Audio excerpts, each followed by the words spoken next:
Le père Prénat mis en examen pour agression sexuelle à l'issue de sa garde à vue. Laurent Wauquiez veut mettre les élus de la région à la diète en baissant leurs indemnités. Enfin, la belle histoire de la Givordine Soria Zerwal en route pour les Césars. Le prêtre lyonnais Bernard Prénat mis en examen pour agression sexuelle. C'est la décision prise hier par le juge d'instruction en charge de l'affaire. L'homme d'église ne nie pas les faits commis entre 1986 et 1991, alors qu'il était responsable d'un groupe de scouts à Sainte-Foy-les-Lyons. C'est ce que confirme son avocat. Il n'a pas caché que cette attirance remontait il y a très longtemps. Et il n'a pas non plus caché qu'il avait suivi toutes les recommandations qui lui avaient été faites, notamment de suivre une psychothérapie. Mais ce qui lui a fait arrêter son comportement, c'est la conscience du mal qu'il causait, et c'est aussi très certainement un contrôle de la part de ses supérieurs qui lui demandaient des comptes. C'est justement la connaissance des tendances du prêtre par le diocèse, et ce, dès le séminaire, qui choque les victimes aujourd'hui. L'une d'elles, François Deveau, président de l'association La Parole Libérée, en a eu la confirmation lors de sa confrontation au père Prénat. Ce qui m'a surtout le plus marqué dans cet entretien, c'est que le père Prénat a dit que tous ses supérieurs avaient toujours été au courant de son passé. Je lui ai dit, vous parlez donc de De Courtrai, de Billet, de Balland et de Barbarin. Et il m'a dit, oui, tous et depuis toujours. On a bien l'intention de poursuivre l'action en justice pour que l'ensemble des responsables soient inquiétés et soient mis face à leurs responsabilités. Le père Bernard Prénat a été laissé libre et placé sous contrôle judiciaire. Oui, j'ai souhaité mettre à la diète les élus du conseil régional. On va baisser de 10% les indemnités des élus. Le nouvel exécutif régional votait les indemnités des élus aujourd'hui. Laurent Wauquiez a souhaité les revoir à la baisse.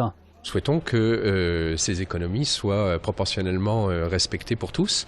Or, il s'avère que les élus qui font le choix de ne pas cumuler, d'être simplement conseillers régionaux, vont avoir une réelle baisse de 10%, quand ceux qui cumulent au plafond et dépassent le montant maximum autorisé, donc sont soumis à l'écrêtement, eux ne verront pas de baisse de leur indemnité. C'est forcément un acte d'exemplarité qu'il faut aussi s'appliquer à nous.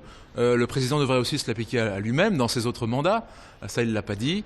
Mais Laurent Wauquiez en a aussi profité pour pointer le fonctionnement de l'exécutif précédent. Oui, j'ai découvert, avec, je dirais, beaucoup d'étonnement, qu'il y avait ici beaucoup de directeurs généraux adjoints. Des directeurs généraux adjoints qui pouvaient avoir parfois des appartements de fonction, qui avaient des véhicules de fonction qui leur étaient attribués. Tout ça n'est pas respectueux. Tout le monde était dans des commissions avec des bonus, où certains avaient confondu la région avec une agence de voyage à leur bénéfice. Ça ne peut pas continuer comme ça. Nous n'acceptons pas que l'on explique en gros aux Rhône-Alpins qu'auparavant la région était gouvernée par des gens qui n'avaient pas d'intégrité et de probité. Là, ça s'assimile à de l'insulte et ça n'est vraiment pas digne du combat républicain. Malheureusement, nous commençons à y être habitués, mais nous ne laisserons pas faire et dire ce genre de propos diffamatoires. De nombreux articles de journaux sont parus aujourd'hui sur sa belle histoire. Soria Zerwal, Givordine de 45 ans, a encore du mal à y croire.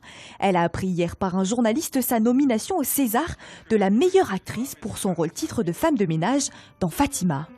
Je suis vraiment fière, je suis contente quand j'ai vu Soria Zerwal, elle est nommée de César. Ouais, la meilleure actrice, c'est comme je rêve. Mon bonheur, il est comblé. Soria Zerwal interprète le rôle principal dans le film Fatima de Philippe Faucon, sorti en octobre dernier. L'histoire d'une femme de ménage qui élève ses 2 filles et ne parle pas très bien le français. Dans les rues de Givors et sur son lieu de travail, on ne cesse de la féliciter. C'est notre star du CMPP, vous allez bien? Merci. Ça va? Oui, bon, ça va, merci. C'est le tapis rouge et tout. C'est mérité. Madame Zerwal, on a vu son film, il est magnifique, c'est une très bonne actrice, donc on espère qu'elle va gagner. Verdict le 26 février prochain, Soria Zerwal affrontera rien de moins que Catherine Deneuve et Isabelle Huppert notamment. L'aventure continue. Il faudra gagner au moins 10 matchs sur 16 environ si on veut espérer être dans le haut de tableau. Se raccrocher aux calculs mathématiques, c'est à peu près tout ce qui reste aujourd'hui aux Lyonnais. Actuel 9e au classement, l'OL n'a plus vraiment le droit à l'erreur. Le déplacement à Bastia samedi apparaît même déjà comme un match décisif pour tenter de bien terminer cette saison. Ce sera déjà très important de prendre des points à Bastia et ensuite contre Bordeaux bien sûr et à Angers, mais c'est vrai que, étant donné le retard qu'on a pris, et notamment par le mois de novembre-décembre, on a été assez catastrophique au niveau des points. On est contraint et obligé de faire une série positive. Avec seulement 30 points engrangés depuis le début de la saison, soit moitié moins que le PSG, l'OL croit pourtant encore en ses chances en une qualification en Coupe d'Europe. Un objectif réalisable pour les Lyonnais. Moi, je suis convaincu qu'on peut encore aller chercher la 2e place. Les joueurs le sont aussi. Le club l'est aussi. Maintenant, c'est vrai qu'on a du retard. Ça passera d'un moyen ou un autre, ou c'est ou par le championnat ou par la coupe, mais en tout cas, c'est sûr que ça reste un objectif du club et qu'on va tout faire pour avoir cette place européenne à la fin de saison. Une place européenne qui passera notamment par une victoire à Bastia samedi. Début de la rencontre à 20h.